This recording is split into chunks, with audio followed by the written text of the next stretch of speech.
The story continues with Blade and his fellow classmates were enjoying their lunch in the cafeteria when Arnis mentions Blade had food all over his face. Sophie kindly helped clean his face, making Arnis complain out of jealousy. Her new friends arrive and ask if they can join them. They end up joining them and one of the girls asks for Blade's opinion on their outfits. Blade is confused, but Arnis interrupts and congratulates the group for being promoted in S class to their class. Blade is still confused, and the students mention only S-rank students can dress freely. The girl asks what Blade thinks again, but he thinks she's cold with that outfit. Of course, Leonard is here to pick up girls and tries his best. Arnis tells him to stay down and asks if Blade knew about the news. The king is bringing a magical beast to the school to improve the training. Blade doesn't care about it, which surprises Arnis. He mentions that he couldn't expect less from the old fart king. Suddenly, the ground starts shaking, making the students in panic. Sophie tells Blade they should take everyone to the shelter, but he rushes with his plate still in his hand. They find a dragon. When Blade asks if that's a magical beast, Blade slowly walks forward and the dragon moves into him after seeing him. Arnis prepared to fight, but Sophie stopped her. Blade then suddenly jumps into the air and knocks the dragon down with a punch while telling it to sit. Arnis cannot understand what's going on. How did Leaf deal with the dragon with only one punch? He replies that this dragon is still young, and he must have been scared while being dragged here. He asks if the dragon is hungry and throws his plate inside its mouth, but it's too spicy for the dragon and Blade laughs. The students were amazed at Blade's ability to pacify the dragon with a single blow. Blade tried to downplay it, mentioning this is normal and everyone could do it. Nobody believed him. He says that it's not a great dragon or an ancient one. It's just a baby dragon. Everyone stepped back, scared of him. When the dragon suddenly starts to shine, Arnis tells Blade to look behind, where he sees a little girl. She jumps on him, calling him father, but Blade doesn't understand. She claims she's been looking for him and now wants to play. Blade replies that he's not her father, but he will help her find her parents later. He then asks Arnis the dragon went. She tries to explain the dragon became that little girl, but he says that's impossible. Despite Blade's attempts to convince her otherwise, the girl persisted in her belief that he was her father. Arnis explained the dragon had shape-shifted into the girl and Sophie confirmed this, finally convincing Blade. The girl jumped on him and he asks why is she calling him father. She ignores his question, mentioning his punch is amazing and she couldn't expect less from her father. She clings to him, asking to play, and Blade doesn't know what to do. They then decided to let Blade care for her to prevent her from going on a rampage. While bathing the little girl, whom he named Ku, asked why he gave her that name. Blade explained that he chose after a strong knight who always kept promises. This pleased Ku, because dragons also keep a promise, even if it costs their life. Arnis interrupted the bath and got shy. After seeing his chest, he asks if she did learn anything about the girl. She mentions that magical beasts like dragons are creatures who seek strength. Once they're defeated, their flesh decays, but they leave a fragment of their soul with their knowledge. That fragment then can be incarnated as another entity and copies the shape of the being that defeated them. In short, Blade concludes a dragon can take a human form if defeated by a human. Arnis explains it's rare because most humans cannot defeat a dragon. Blade realizes she's talking about his strength, and he wondered if Ku had been defeated by a human in her past life. Arnis realizes that Blade decided to name the dragon. The girl revealed herself, mentioning she likes her name.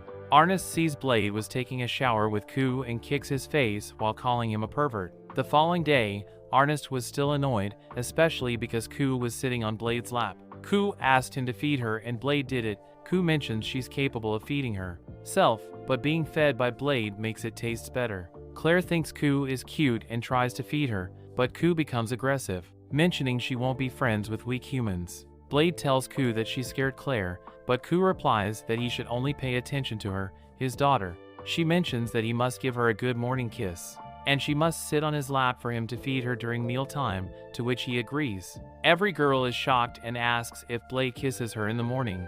He mentions he never did it. Ku then mentions Blade spends his time staring at mature female bodies, which she thinks it's unacceptable. The girls take this seriously and confront him, and the boys backstop him. They claim he is guilty and punish him by leaving him alone during training. Arnis recommended that their classmates not worry about him. Blade then notices Ku walking by and asks if she wants to join him. She happily joins, mentioning she doesn't need to trade, but since he asked, she will show off power. The group that just joined their class was told to partner with Blade. Jessica said she wanted to become a spy and asked who could teach her. Blade recommended Sophie. But Ku felt like he was ignoring him and left. He tries to call her up, but she already disappeared. Ku was walking around school and noticed a group of students training. They asked if she wanted to join them and become friends, but Ku replied they were too weak to fight her. She ran away and bumped into Blade. He noticed she was feeling down and asked what was wrong. She dismissed it and told him she was starving. He told her they were going to get some curry. She hugged him and said he knew her too well. After their meal, Blade watches Ku fall asleep. He pokes her face and she holds his finger. Arnis knocks on his door and the two go outside. He explains to her that dragons are tormented by their parents when they're born. They only do that because the child only recognizes their parents due to their strength. Arnis asks if that's the reason why Ku behaves like that. He replies that Ku has been alone since she was born. Arnis tells him that he cannot pretend to be Ku's father for longer. Blade agrees, but he's afraid that Ku will end up truly alone in the world. He asks if Arnis knows how much it hurts to be alone. She then realizes what he's trying to say and now knows that Blade is serious when he decided to take care of Ku. She then asks if Sophie is reassured, revealing that she was listening to everything. Arnis and Sophie were worried about him, and Blade says that things are going well with Ku. The girls head back to avoid any scandalous rumors, but when Blade enters his room, he notices Ku isn't there. He goes to the roof and asks her what's wrong. Ku replies that looking at the moon calms her down. She sees them as representations of parent and child. Blade understands what's going on and asks if she doesn't want to make friends. Ku says he's wrong because dragons are stronger than humans, both physically and mentally. Dragons did not form friendships and they live and die alone.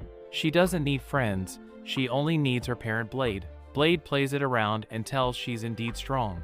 The next day, Blade tried to make the king babysit Ku, but it didn't go as planned. The king scared Ku and she ran off, leaving Blade frustrated with the king's antics. Blade returned to his room and heard Ku's voice. He peeked inside to see her playing with toys and acting out a drama with them.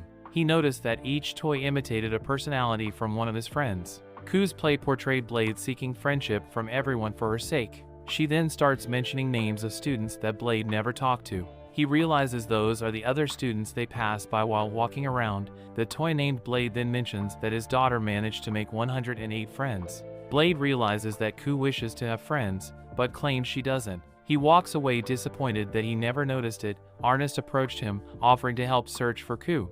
But she was stunned when Blade started banging his head against the wall repeatedly. She stopped him. She asked him what was wrong. Blade explained that it was challenging for Ku to make friends. Because dragons didn't see weaker beings as equals to be Ku's friend, they would have to defeat her in a fight. He felt powerless to help Ku find the friendship she desired. Arnis urged Blade to rely on her and others instead of trying to handle everything on his own. They made their way to meet the lower classes and asked for their help in the fight. Blade talked about Ku, explaining her desire to befriend them and asking for their assistance in defeating her, but the students knew they couldn't defeat a dragon. Blade begged on his knees for them to become Ku's friends, and Arnis repeated his actions. The remaining students from S-Class also arrive and beg on their knees. They want Ku to finally get some friends. The students couldn't believe their eyes and ended up agreeing with the requests. The next day, everyone waited for Ku's arrival at the arena. She comes in her dragon form and notices the king watching from afar, enjoying the scene. The secretary asks if a dragon will acknowledge defeat if it's taken down by a large group, but the king thinks it will because dragons know humans work in groups. The king feels sad because Blade won't join the fight, but Blade almost tells Ku that it's okay if she burns the king into crispy royal bacon. He then pats her head and mentions that she couldn't fight when she was captured because of a trap, but this time there are no traps. She can show everyone her strength. She breathes from fire and everyone prepares to start the battle. That brings the episode to an end.